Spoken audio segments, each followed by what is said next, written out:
Welcome to Pallas, this beautiful December evening. Behind me here is Pallas, which was the home of the Burkes, built around the 16th century. The castle is in wonderful repair, and we'll now show you various aspects of it. Pallas Castle, Tina. A visit to Pallas, probably one of the last surviving military strongholds, is a must for anybody, especially for historians.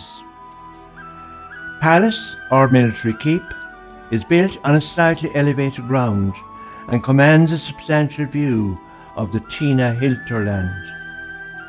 It is a military castle built for defensive purposes and dating back to the 13th century.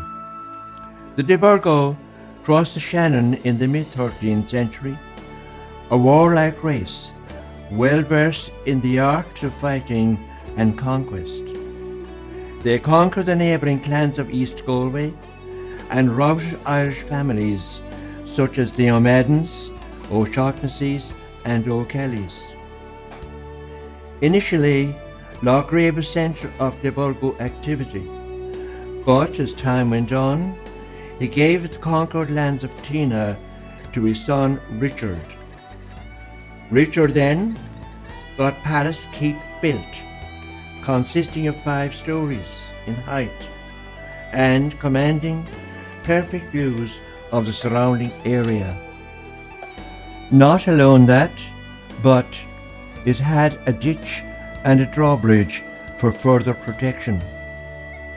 The keep could then be considered a military barracks.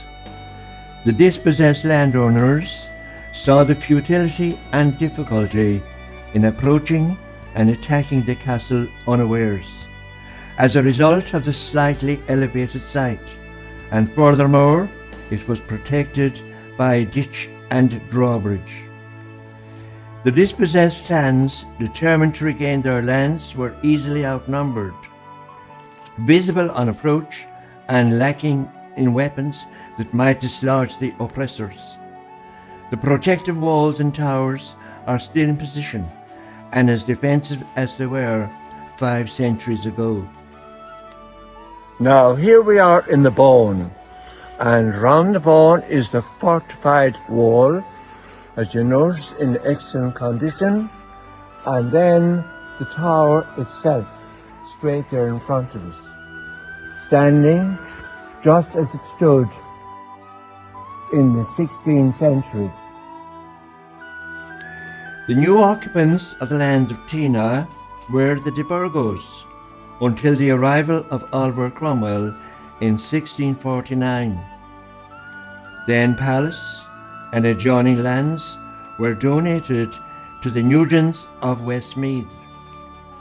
A new dwelling was now constructed to house the Western chieftains, a rare and beautiful building which was inadvertently demolished in 1930.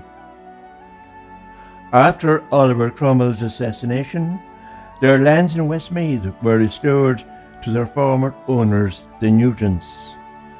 Most of the family moved back to their former homesteads, leaving a branch in Tina with the title the Earls of Riverston. They were very popular with the local inhabitants.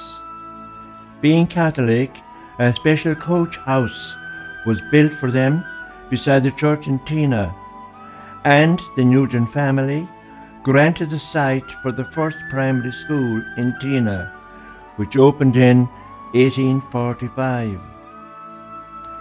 Before leaving, we must visit the securing round towers and defensive battlements. Placed on the upper region of the castle, they present valuable defence against attacking forces. Thus Pallas stood secure from marauding bands. A well-preserved bone greets the visitor on the way to the castle itself. Still fresh and green and welcoming, it is entered via a 2-story gatehouse. Here we found 2 turrets at each corner with steps and parapets. Truly, Pallas Keep in East Galway is a living replica of the skill and precision of our early stone masons. Pallas Castle has become an intrinsic part of the Tina countryside. It stands proudly as a symbol of a former era. Moreover, its location, beauty and legacy has inspired us to this day. The castle has been celebrated in song and verse, and I leave you with an exquisite lyric, Remembering Pallas Castle by Tina native Helen Collins Keane. Enjoy this rendering. Pallas Castle on a Summer's Evening by Helen Collins Keane. One summer's evening, as I arrived at the entrance to Pallas Castle, the warmth of the June sun welcomed me in.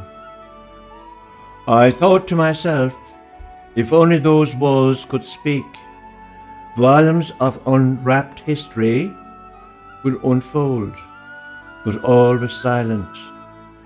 The high walls played host to the visit of the swallow, as I stood there watching the white clouds drift across the evening sky.